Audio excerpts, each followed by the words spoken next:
се предава на новите знаменосци. За първи път днес със знамето минават Никола Кръстаров, Радка Добрева и Виктория Васева. ЗОО Нешо Бончев е едно от най-старите училища в България, с вековна история, чието име е знак за авторитет, успех и лидерство. В своята летописна книга той е записал страници и имена, които са гордост за всеки българин.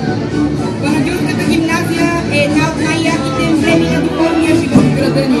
И днес бончевци съхраняват традициите и ценностите си, като следват мисията си да бъдат новатори, да бъдат първи.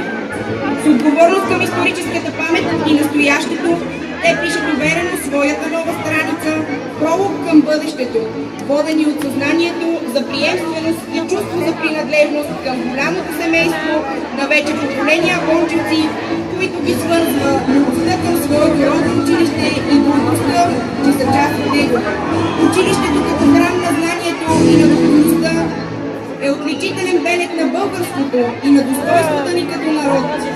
Територия на будителството и на духовните водачи. ЗОО Нешо Бончев винаги е било и продължава да бъде територия на свободомислието и на демократичния дух, на новаторството и младостта, на новознанието и смелите идеи, център на общността и нейния брод към бъднините. За бончевци училището е тръмник за успеха на всеки човек. Окрилява мечтите му с полет, съзнания и житейски умения, с удовлетворението и радостта от постиженията и победите, с целеустремеността към нови високи върхове.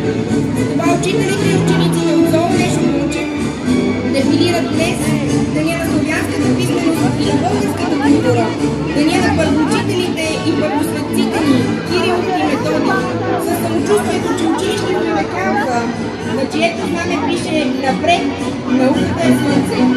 Пътят на първите е най-труден, защото те го проправят със слава и търсенията си, с новите идеи и цели, с енергията си за промяна и движение напред. Но това е пътят на творците, на призваните и на водачите, на новите водители. За бончевци това е пътят, единственият и избраният.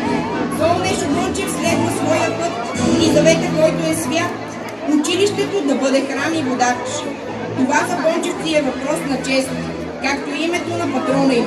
А светът обича смелите и успелите и за това те като своя мисия издигат високо днес знамето с скъпите думи на вечния български училищен химн "Върви, народе възродени" и поздравява всички с най-българския празник. Честит 24 май, рождения ден на нашите букви, дарен с сонния дух, който свети като слънце, осмисля и води живота ни